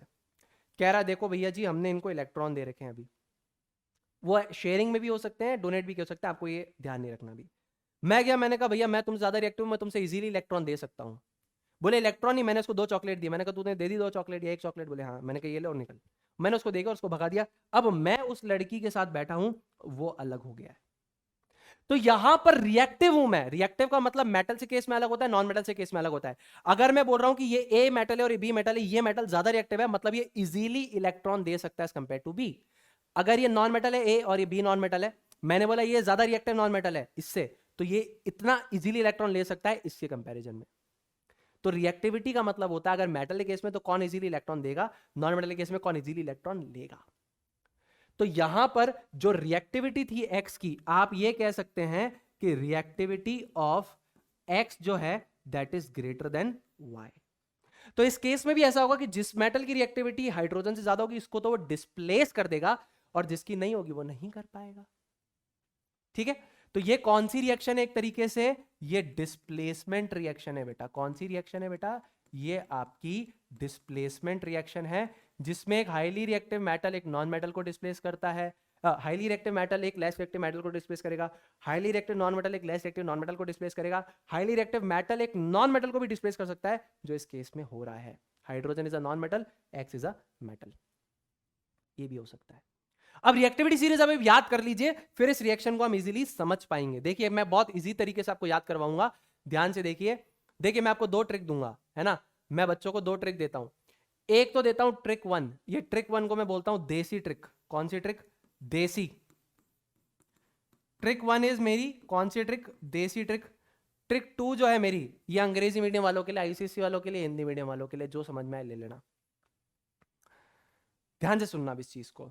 मेरा एक दोस्त है, उसकी गर्लफ्रेंड है पंजाबी। मेरा एक दोस्त है, उसकी गर्लफ्रेंड है पंजाबी। अब हमको मथुरा घूमने जाना है। अब मैं कह रहा मथुरा घूमने जाना है भाई। वो बोले कि यार मथुरा घूमने तो मेरे को भी जाना है। तो मैंने कहा तुम्हारी गर्लफ्रेंड है ना, बड़ी अमीर है यार, उसको बोलो उसके पास गाड़ी बहुत सारी है, एक गाड़ी हमको ऑल्टो ही दे दे, हम तो लेके निकल लेंगे। तो अब मैं कैसे बोलूंगा उसको? मैं ऐसे बोलूंगा, कुड़ी मतलब तुम्हारी गर्लफ्रेंड, कुड़ी नाल कार, कुड़ी नाल कार, कुड़ी नाल कार मांगो अल्टो, जिसको फिर लेकर हम चले मथुरा साथ घूमने। देखिएगा, ये हो गई कुड़ी, सुंदर कुड़ी। कुड़ी नाल कार मांगो अल्टो, जिसको फिर लेकर हम चले मथुरा साथ घूमने। लड़के का नाम क्या है? पंकज, जिसको फिर हम लेकर मथुरा साथ घूमने चले पंकज। लड़के का नाम क्या है? लड़के का नाम है पंकज। ये पंकज से आ गया पीटी, और ये पीटी क्या है? ये पीटी है प्लेटिनम। क्या है ये पीटी है प्लेटिनम। तो कुड़ी नाल कार मांगो अल्टो, जिसको फिर लेकर हम चले मथुरा साथ घूमने। कुड़ी नाल कार, कुड़ी नाल कार मांगो अल्टो, जिसको फिर लेकर हम चले मथुरा साथ घूमने। ट्रिक हो गई खत्म। देखो सारे एलिमेंट, ये कुड़ी से आया के पोटेशियम, नाल से सोडियम, कार से कैल्शियम, मांगो से मैग्नीशियम, अल्टो के एल से एल्यूमिनियम, जिसको के जेड से आया जिंक, फिर के एफ से आया एफई, लेकर के एल से आया लेड, हाइड्रोजन के एच से आया ये हाइड्रोजन, मतलब हम के एच से आया हाइड्रोजन, चले के सी से आया कॉपर, मथुरा के एम से आया मर्क्यूरी, साथ के एस से आया सिल्वर, घूमने के जी से आया गोल्ड, और पंकज के पी से आया प्लेटिनम। कुड़ी नाल कार मांगो अल्टो, जिसको फिर लेकर हम चले मथुरा साथ घूमने। Potassium sodium calcium magnesium aluminium zinc iron lead hydrogen copper mercury silver gold and platinum. आपका क्वेश्चन आएगा हाइड्रोजन को आपने सीरीज में कंसीडर क्यों किया है? Because it can lose and gain electrons. ये इलेक्ट्रॉन्स को गेन भी कर सकता है, ये इलेक्ट्रॉन्स को लूज भी कर सकता है, और इलेक्ट्रॉन्स को शेयर भी कर सकता है, इसीलिए इसको हमने यहाँ पे प्लेस किया है। तो आप बोलोगे ये मेटल तो है नहीं, बिल्कुल भाई सही बात है, नॉन मेटल है, लेकिन ये आपके इलेक्ट्रॉन दे भी सकता है ले भी सकता है, मतलब मेटल नॉन मेटल दोनों की तरह रिएक्ट करता है, तो कोई दिक्कत नहीं है, बट हम इसको प्लेस करते हैं नॉन मेटल्स में। ठीक है, दूसरी ट्रिक सुनील सर, दूसरी ट्रिक बताइए। देखिए, अब please stop calling me a cute zebra, I like her, calling mute smart goat Pablo. Please stop calling me a cute zebra, like her, calling mute smart goat Pablo. तो P से आएगा क्या? Potassium से आएगा ये के, यहां से सोडियम का Na, कैल्शियम का Ca, मैग्नीशियम का Mg, ये आ जाएगा एल्यूमिनियम, ये आ जाएगा कार्बन, ये आपको मेटलर्जी में काम आएगा क्लास 10th में, याद रखिए। ये आ जाएगा जिंक, ये आ जाएगा आयरन, ये आ जाएगा आपके पास लेड। ठीक है, फिर यहां से आ जाएगा आपके पास हाइड्रोजन, यहां से आपके पास आ जाएगा कॉपर, यहां से आपके पास आ जाएगा मर्क्यूरी, यहां से आपके पास आ जाएगा Ag, यहां से आपके पास आ जाएगा Au गोल्ड सिल्वर, और यहां से आपके पास आ जाएगा प्लैटिनम। इस तरीके से रिएक्टिविटी सीरीज को हम प्लेस करते हैं। अब यहां पर ये जो है दैट इज हाईली रिएक्टिव, ठीक है ना, लीस्ट रिएक्टिव। ठीक है, तो अब मेरे प्यारे बच्चों, यहां पर आपको यह देखने के लिए मिलेगा कि जो एक पर्टिकुलर मेटल किसी और से ऊपर है वो ज्यादा रिएक्टिव है। जैसे मान लीजिए, यहां पर अगर मैं एग्जांपल लेता हूं, चलिए बहुत सिंपल सा, जैसे हमने बोला था हाइड्रोजन, तो कॉपर हाइड्रोजन के नीचे है, मतलब हाइड्रोजन इजीली इलेक्ट्रॉन देगा compare to that of copper, इसीलिए यहां पर ये रिएक्शन पॉसिबल नहीं है। लेकिन अगर दूसरे मेटल्स की बात करें, एल्यूमिनियम इजीली डिस्प्लेस कर देगा, मैग्नीशियम इजीली डिस्प्लेस कर देगा, कैल्शियम इजीली डिस्प्लेस कर देगा, तो यहां पर रिएक्शन किसके साथ नहीं होगी? कॉपर के साथ नहीं होगी, because that is less reactive. Fun fact, dilute acids के केस में रिएक्ट नहीं करेगा, लेकिन कंसंट्रेटेड H2SO4 के साथ कॉपर को करेंगे तो रिएक्ट कर जाएगा, पर हाइड्रोजन नहीं प्रोड्यूस होगी। ये भी सुन लीजिए, हाइड्रोजन नहीं, CuSO4 plus SO2 plus H2 produce होगा, रिएक्ट कर जाएगा। क्यों करेगा? थोड़ा सा भी above the concept, above the level है। ठीक है, तो यहां तक बात समझ में आ गई सभी को कि सुनील सर क्या करेगा ये? देख लो फिर, ये ज्यादा रिएक्टिव है, ये भी ज्यादा रिएक्टिव है, और ये भी ज्यादा रिएक्टिव है, more reactive more reactive more reactive. ठीक है, तो A, B, C, इसके अंदर जितने भी एलिमेंट्स हैं they are more reactive than hydrogen. ठीक है, मोर रिएक्टिव देन हाइड्रोजन। तो ये जब मोर रिएक्टिव है तो हाइड्रोजन को डिस्प्लेस मार देंगे, लेकिन कॉपर जो है उसको डिस्प्लेस नहीं मार पाएगा, तो इस क्वेश्चन का करेक्ट आंसर हमारे पास क्या हो जाएगा? कॉपर हो जाएगा, याद रख लीजिए। ठीक है, अच्छा, एक और इंपॉर्टेंट बात, जो हाइड्रोजन गैस प्रोड्यूस होती है, हाइड्रोजन गैस, ठीक है, इसका वीडियो फिजिक्स वाला फाउंडेशन चैनल पे मेरा एक्सपेरिमेंटल लर्निंग का वीडियो, इसमें जाके देखिएगा। मैंने बताया है कि ये कैसे पॉप साउंड बर्न करती है, ठीक है, स्क्वीकी पॉप से बर्न करती है। कौन से पॉप से? स्क्वीकी पॉप साउंड से बर्न करती है, स्क्वीकी पॉप साउंड से बर्न करती है। दूसरी बात, कंबस्टिबल है। कंबस्टिबल का मतलब क्या होता है कि जल जाती है, but not a supporter of combustion. मतलब क्या है? देखिए, ये जलती तो है बट ये जलाने में मदद नहीं करती। जैसे ऑक्सीजन गैस क्या है? ऑक्सीजन गैस जलती नहीं, वो जलाने में मदद करती है। लेकिन हाइड्रोजन गैस क्या है? हाइड्रोजन गैस जल तो जाती है लेकिन जलाने में मदद नहीं करती। मतलब अगर आप कोई बर्निंग स्प्लिंटर ले गए तो धमाका तो होगा, लेकिन बर्निंग स्प्लिंटर को ऑफ कर देगी, बुझा देगी। क्यों? क्योंकि ये सपोर्टर ऑफ कंबशन नहीं है। जलेगी और उसको स्प्लिंटर को बुझा देगी, क्योंकि वो नहीं चाहती कि वो जले। ऑक्सीजन गैस होगी तो ऑक्सीजन गैस तो जलाती है, मदद करती है जलने में, सपोर्टर ऑफ कंबशन है। लेकिन hydrogen is not a supporter of combustion. दूसरी बात, ये स्क्वीकी पॉप साउंड जो आता है, ये इम्प्योर हाइड्रोजन गैस में आता है। प्योर हाइड्रोजन गैस जो है साइलेंटली बर्न करती है with a pale blue flame. ठीक है, ये भी याद रख लीजिए। इसका वीडियो देख लीजिएगा, सुनील सर का experimental learning at PW foundation का एक वीडियो है, उसमें आप इसको जाके देख सकते हैं, स्क्वीकी पॉप साउंड हाइड्रोजन कैसे दिखाती है। ठीक है, चलिए now let's move on further my dear kids. तो यहां तक ये बात सभी को समझ में आ गई। अब आप अपनी इस नॉलेज को यूज करिए। थोड़ा सा डिफिकल्ट क्वेश्चन है, नॉलेज को यूज करेंगे, ऑप्शन से एलिमिनेशन खेलेंगे तो आंसर आ जाएगा।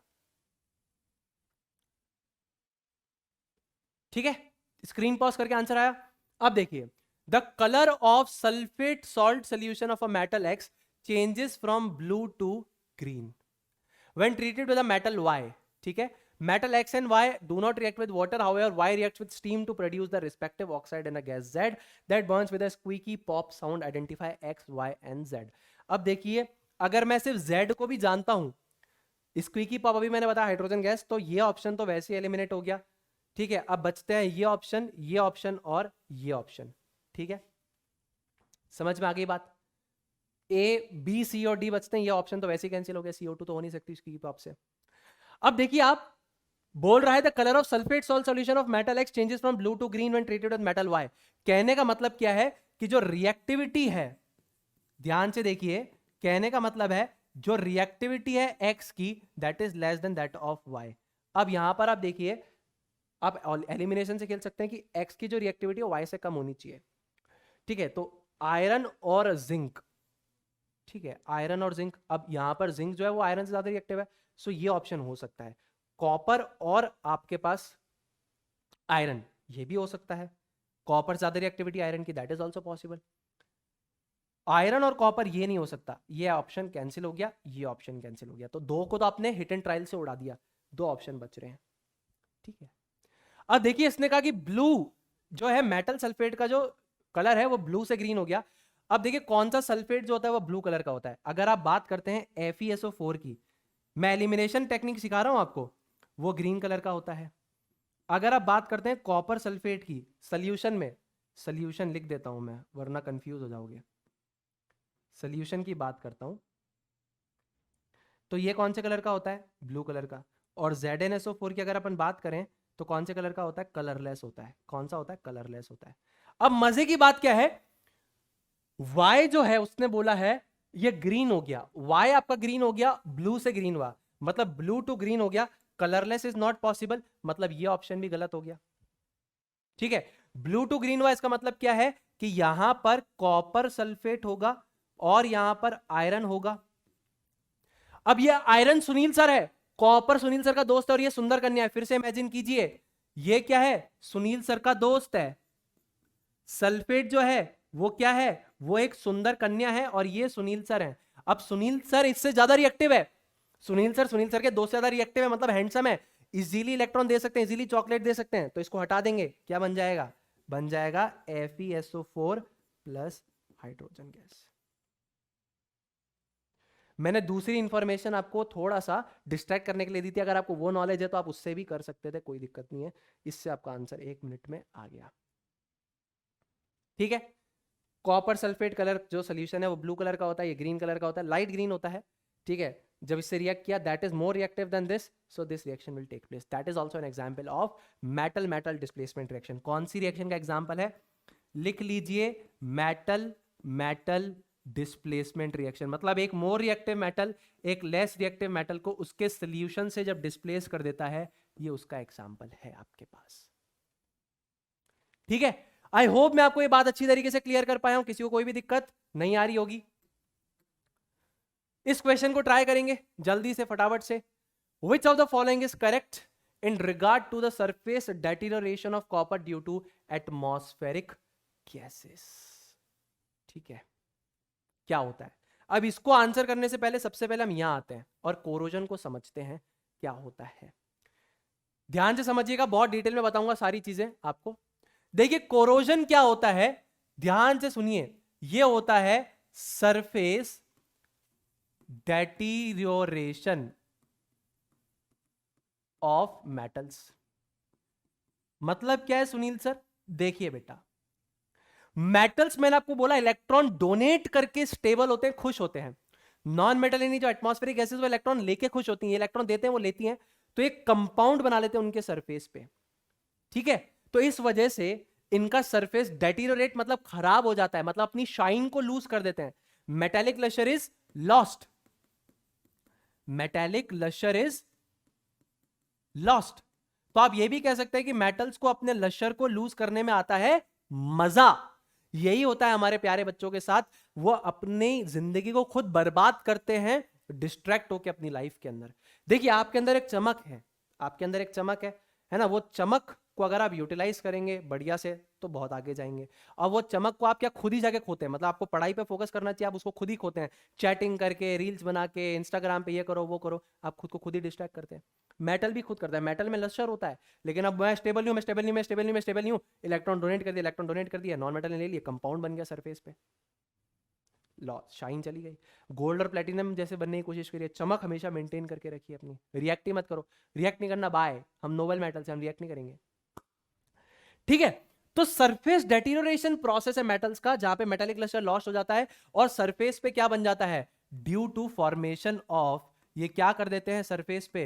ड्यू टू फॉर्मेशन ऑफ, अपने सरफेस पे इधर ऑक्साइड्स बना लेंगे, इधर सल्फाइड्स बना लेंगे, इधर कार्बोनेट्स बना लेंगे, एटसेट्रा. ये अपने सरफेस पे ये सारी चीजें बना लेते हैं. अब ये अपने सरफेस पे ये सारी चीजें बना लेते हैं, इस वजह से उनका मेटेलिक लस्टर लॉस्ट हो जाता है, सरफेस डेटीरियोरेट हो जाती है. अब इसके दो टाइप हैं, पहला है रस्टिंग, दूसरा क्या है? टार्निशिंग. देखिए ध्यान से सुनिएगा, कहीं पढ़ाया नहीं गया आपको. ये रस्टिंग होता है इन केस ऑफ आयरन. ठीक है, rusting happens in case of iron, while tarnishing ये आपका कॉपर के केस में होगा, ये आपका एल्यूमिनियम के केस में होगा, जिंक के केस में होगा, मैग्नीशियम के केस में होगा, सिल्वर के केस में होगा, एटसेट्रा. इन सारे मेटल के केस में टार्निशिंग होती है.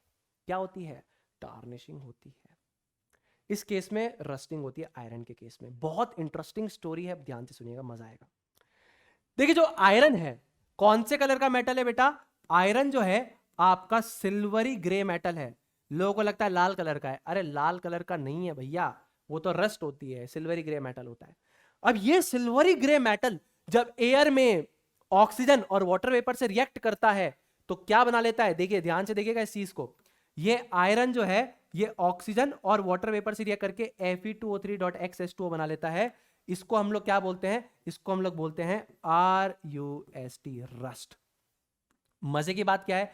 अब इसका टेक्निकल नेम है हाइड्रेटेड फेरिक ऑक्साइड. नेचर क्या होगा? मेटल का ऑक्साइड, हाइड्रोक्साइड, इधर दे आर एम्फोटेरिक और इधर दे आर बेसिक. ये एम्फोटेरिक नहीं है, बेसिक नेचर का होगा. ठीक है, तो Fe2O3.XH2O यहां पर बन जाएगा, इसको कहते हैं रस्ट. और रस्ट की प्रॉपर्टी क्या है? रस्ट होता है फ्लेकी. फ्लेकी का मतलब क्या होता है? नॉन स्टिकी, मतलब सरफेस पे चिपकता नहीं है.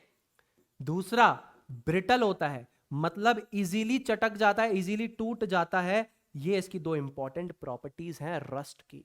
तो आयरन जब ऑक्सीजन और वाटर वेपर से इंटरैक्ट करेगा तो खुद की सरफेस पे एक रेडिश ब्राउन कलर का कोट बना लेगा, जिसको आप रस्ट कहते हैं. हाइड्रेटेड फेरिक ऑक्साइड इसका केमिकल नेम है. ये फ्लेकी होती है, मतलब चिपकती नहीं है सरफेस से. दूसरा पपड़ी बन के गिर जाती है, ब्रिटल होती है, टूट जाती है. ये इसकी प्रॉपर्टीज है। अब यही इसका सबसे बड़ा डिसएडवांटेज है। होता क्या है कि जैसे ही आयरन की चीजों पे जंग लगना चालू होती है तो वो लेयर क्या है, मान लीजिए इतना मोटा मेटल है, ये लेयर पे रस्ट हुई, अभी चुपकेगी नहीं, ये गिर जाएगी, तो फिर फ्रेश मेटल जो अंदर से आयरन का है उसको एक्सपोज करेगी ऑक्सीजन वाटर वेपर पे, उस पे जंग लगेगी, फिर वो नीचे गिरेगी। ऐसे करते करते करते करते करते करते करते पूरा मेटल गायब हो जाता है, उसकी स्ट्रेंथ लूज हो जाती है। आप कहते हो कि वो गायब हो गया, किसी ने उसको खा लिया, तो वो एक्चुअली क्या है, वो धीरे धीरे गिरता जा रहा है और अंदर वाला मेटल फिर एक्सपोज हो रहा है ऑक्सीजन वाटर वेपर पे और वो धीरे धीरे खराब होता जा रहा है। That is rusting. टार्निशिंग के केस में क्या होता है, ये तो अच्छा माना जाता है, पता है आपको, ये बहुत बढ़िया माना जाता है। इस केस में, टार्निशिंग के केस में हमारे पास क्या होता है कि जो कॉपर है वो कार्बन डाइऑक्साइड, ऑक्सीजन और वाटर वेपर से रिएक्ट करके क्या बनाता है, CuCO3.CuOH होल ट्वाइस। लेयर का नाम बड़ा इंटरेस्टिंग है। मैंने किया उसे प्रपोज, उसने किया मुझे ना, मैंने बोला पटी ना, तो इस लेयर का नाम क्या है, PATINA। सुनील सर क्या हमें ये सारी चीजें जीवन में करनी है? बिल्कुल भी नहीं करनी है, पढ़ाई पे फोकस करना है, ठीक है। तो लेयर का नाम बड़ा ही इंटरेस्टिंग है, पटीना। प्रोटेक्टिव लेयर होती है। स्टैच्यू ऑफ लिबर्टी को आप देखिए, ये इनिशियली पता है कौन से कलर का था? इनिशियली ये जब गिफ्ट किया गया था यूएस को तो ये रेडिश ब्राउन कलर का था। कौन से कलर का था? रेडिश ब्राउन कलर का। और अभी ये कौन से कलर का है? अभी ये ग्रीन कलर का है।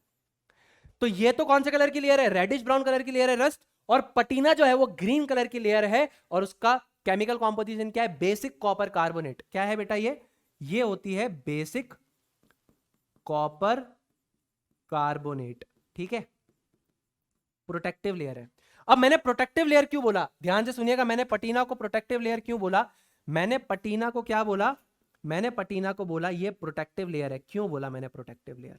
डिफरेंस को समझिए। ये मैंने प्रोटेक्टिव लेयर क्यों बोला? मैंने प्रोटेक्टिव लेयर इसलिए बोला बिकॉज ये सरफेस पे चुपकी रहती है। ये कॉपर है, इस पे मान लीजिए कॉपर कार्बोनेट हाइड्रोक्साइड बन गया, बेसिक कॉपर कार्बोनेट बन गया, CuCO3 और COH होल ट्वाइस, ठीक है। कॉपर कार्बोनेट हाइड्रोक्साइड कह सकते हो, कॉपर कार्बोनेट हाइड्रोक्साइड या बेसिक कॉपर कार्बोनेट कह सकते हो। अब ये सरफेस पे अगर बन गई तो ये सरफेस से गिरती नहीं है, तो अंदर वाले मेटल को प्रोटेक्ट करके रखती है, गिरती नहीं है। आयरन के केस में क्या था? रस्ट जो है वो नीचे गिर जाती है, तो अंदर वाला जो मेटल है फिर उसको एक्सपोज करेगी ऑक्सीजन और वाटर वेपर पे, फिर रस्ट बनेगी, फिर नीचे गिरेगी, फिर अंदर वाले मेटल को खराब करेगी। लेकिन कॉपर के केस में क्या होगा? ये प्रोटेक्टिव है। ये क्या है? That is sticky layer. ये सरफेस पे चुपकी हुई रहती है। ये क्या करेगी? सरफेस पे चुपकी हुई रहेगी।